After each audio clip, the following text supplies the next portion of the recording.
Hello and welcome to what will be episode 5 of this Impact Wrestling save. It is our pay-per-view special today. It is Impact Wrestling Emergence.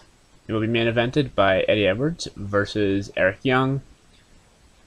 And I'm looking forward to it. I think it'll be good. For the next episode it'll be like a monthly roundup. So a lot to go through.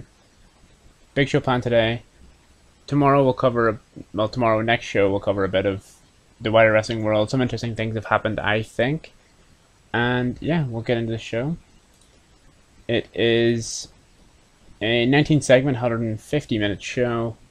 So roughly it's the same roughly amount of segments as our usual shows. Some pre-show matches as well in there. But the longer matches just.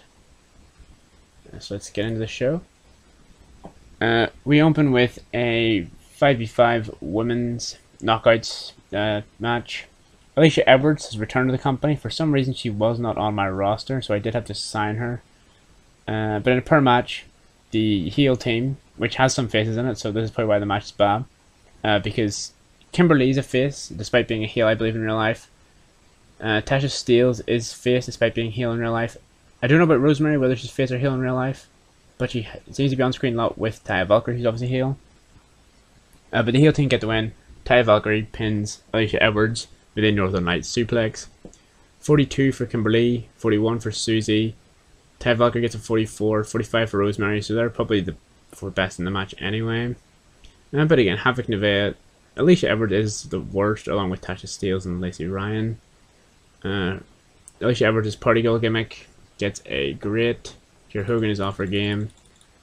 And confusingly, Havoc and James Mitchell are on different sides of the face-heel divide. Did not realize that James Mitchell was with them. I'll have to actually take that note.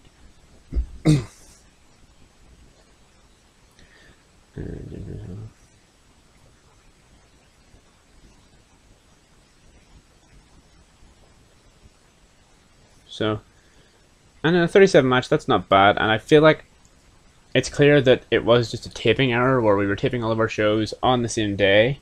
Because I feel like if you had to put this match on our TV show, it would have bombed probably. So a good start. Then we followed up with Brian Myers picking up another win of 40. He gets a 41. Raju gets a 34 as Brian Myers defeats Rohit Raju in 5:31 with a taste of pain. Then Fatal 4-Way tag team match. Not officially crowned number 1 contenders, but you know, some of the teams in here you would consider maybe contenders for the title in the next coming months. As Heath and Rhino. I might give him a surname, I don't really like calling him Heath. And let me know in the comments if you think we should just call him Heath Miller, was that his other name? The Order of Elimination, which I did not set up.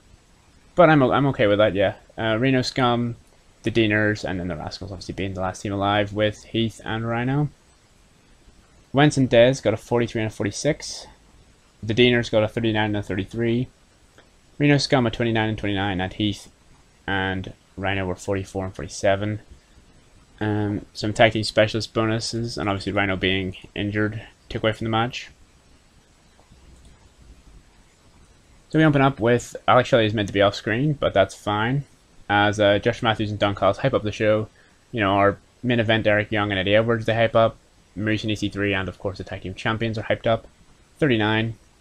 Also, apparently Matt Striker is under contract for Impact Wrestling, which I didn't actually know. But he's a road agent, so if you guys think he should maybe be color commentary for us, add a third man to the booth, or maybe replace one of Matthews or Don Callis, maybe, let me know. After this, we have our tag team champions making their way down to the ring, a 37. Just a, elaborate entrance, hype up, early entrance to the show, hype it up a wee bit. The tag team match gets a 47, probably one of the best matches we've had so far, I think. As the Motor City Machine Guns defeat the North when Alex Shelley pins Ethan Page with an underarm, snap STO. The Guns make defense number 1 of the World Tag Team titles. Not a bad match. Sabin and Shelley get in the 50s, and 47-46 for Page and Alexander. Not bad, but obviously Sabin and Shelley are just in the game ranked better than the North, so maybe we'll have to rebuild the North up around to potentially involve them in the title scene again. although they're not necessarily done completely for now. Shelly and Sabin celebrate after the match just as a frustrated Alexander and Paige walk away. 36, not bad. I believe we have to get a 47, I think is what we said in the last episode. So hopefully we're on our way there. In a decent match, Chris Bay defeats Willie Mack by pinfall with a Triple C. Chris Bay makes defense number 1 of the Impact X Division Championship. Did not come up. He does get help from Johnny Swinger in this match. Obviously, we haven't seen Swinger on TV very much. Mainly because I don't know how much of a fan I am of the gimmick. Not the gimmick of Jimmy, but the idea of him with Chris Bay. So, for now, we'll keep Swinger and Bay together, but maybe it won't be super long term. Mac got a 47 and Chris Bay a 37, but we're trying to build Chris Bay up. You know, I don't think there's any reason to drop the title on him just yet, and we can do other things with Willie Mack. Although a lot of our divisions are. The X division is quite small, and the tag team division is very face heavy, so I'm not quite sure where we'll go with Mac, but I'm sure we can find something for him. 31 for the post-match segment with Chris Bay and Johnny Swinger. Swinger's rated on charisma and Bay on overness, so 31's not awful. I think Bay's not that over. But we'll cover sort of popularity growth in the next episode, hopefully. Then we have a hype package for our knockouts. Triple threat. Deonna Purrazzo, Jordynne Grace, Kylie Ray. Just hypes up all of the incidents of last month. You know, the simmering tension between Ray and Grace, and both women, Purrazzo and Grace, overlooking Smiley Kylie Ray, the #1 contender for the title. 43, good match. In a decent match, Deonna Purrazzo defeats Kylie Ray, Jordynne Grace in 15:54. I wonder, was it a bit long? I know they said Kylie Ray was in the match, but was used too much, so maybe it was that. Purrazzo submits Kylie Ray with a Fujiwara armbar. Deonna Purrazzo makes defense number 1. Ray was a weak link, as both Purrazzo and Grace get a 43. Kylie Ray a 33, not bad.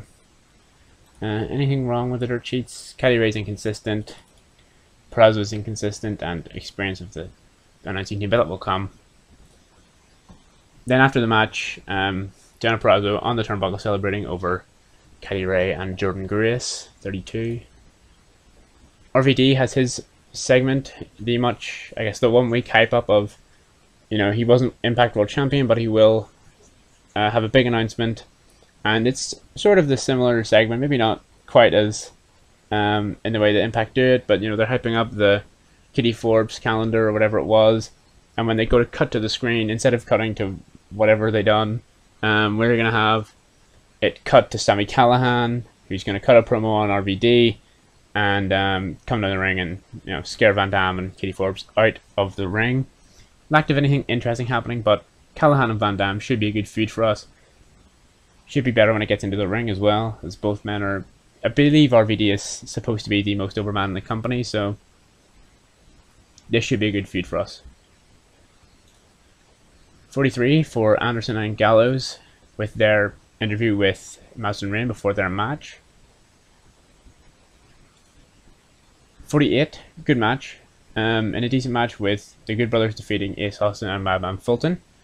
When Doc Gallows pins Ace Austin, who again has been pinned again, but I didn't want to pin Fulton, especially in his first in-ring outing, but hopefully we'll get a bit more momentum for Austin and Gallows, or for Austin and Fulton in the future. Fulton's a weak link. Not super weak though. He gets a 40 in-ring, 49 for Austin, which is good to see him so close to Gallows and Anderson, who got a 51 and 54 respectively. Ace Austin benefited from having a hot new move. I wonder what that was. He was off his game though. But a good match. What held it back from maybe pushing to that 50 rating? Inconsistency from everybody but Carl Anderson. And not having a hot storyline. That's fair. The storyline did kind of die a wee bit coming up to the end of the month there. But a lot of our storylines did because we block booked, which hopefully will change coming up for next month. Post-match celebration for the Good Brothers. Maybe they clank their Good Brother beer and toast to the crowd, who again are in attendance, 966 of them tonight. As, you know, in this world, COVID does not exist, I guess. 52. EC3 comes out first. Moose then follows, but Moose refuses to get in the ring. He's like, the only way I am facing EC3 tonight is if my belt is not on the line. EC3 does agree. And the bell rings. 55, great match. Worried that it might be better than our main event. In a bout that had good heat and decent wrestling, EC3 defeats Moose in 15:08 by pinfall with a sweet meat sizzler. We did have this as a wild brawl match. We don't need to have a wild brawl match on the card, but both men are better at brawling. Moose, I believe, is vastly better at brawling than he is at most other things. EC3 got a 53, Moose a 49.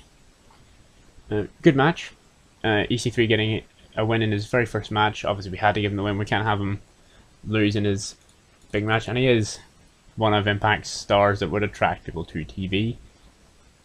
Lack of heat from associated storyline, that's disappointing, seeing I think it's the hottest storyline we had. Moose's inconsistency and stamina for 15 minutes. I suppose they did go wild brawl, which is essentially all out, isn't it? So maybe it would have been better to have it shorter. We might have got maybe a 57. 43, EC3 steals the TNA World Heavyweight Championship from Moose while he is down and leaves the arena with it. While Moose is down and unable to sort of catch up with him. 39, hype segment for Eddie Edwards and Eric Young. Not great, but hopefully they can pull off something close to what Moose and EC3 did. 52, not bad. Was really worried it was going to be like a low 40, but our Impact World Heavyweight Champion Eddie Edwards pulls out the victory in this hardcore match as he defeats Eric Young in 20 minutes by pinfall with a forward lung blower. It's his third defense of the Impact World title. I didn't want to bump the belt straight on to Eric Young. For me, I think with all the new signings and the new changes to Impact Wrestling, it's best, I think, for now, to have Eddie Edwards hold the belt as sort of Mr. Reliable, Mr. Impact Wrestling, and not just give one of the new signings the belt straight off. Edwards got a 58, Young got a 49. I believe in a hardcore match, a real hardcore brawl match, these two could have a very good match. They've got great chemistry in this save, and, you know, I think we've seen what both men can do in a hardcore scenario, and I think it would actually be a very good match. Don't know what their match was like at Emergence in real life. Haven't caught up on Impact that well, but I'm excited to see it whenever it happens, or whenever I get caught up, I guess. EY was holding back. Disappointing, seeing that we're on pay-per-view and he's in a World Heavyweight Hardcore match, but what can you do? We do have plans for EY after this. Eddie, not as much. We'll have to sort him out a championship feud. I think we do have a pay-per-view for next month, but I think we might just leave it and just have a 2-month build to Bound for Glory, so that we can hopefully put together a really good show with some good hot angles. We close with Eddie Edwards celebrating, holding his title aloft in front of the Impact faithful, chanting his name to close the show. Okay, 50 increases our popularity in all 56 regions, or in 56 regions. Good show. Kylie Ray was used too much, which I did kind of see coming, but I can't really complain. I think that was very good. Don't know who I want my speech to be for.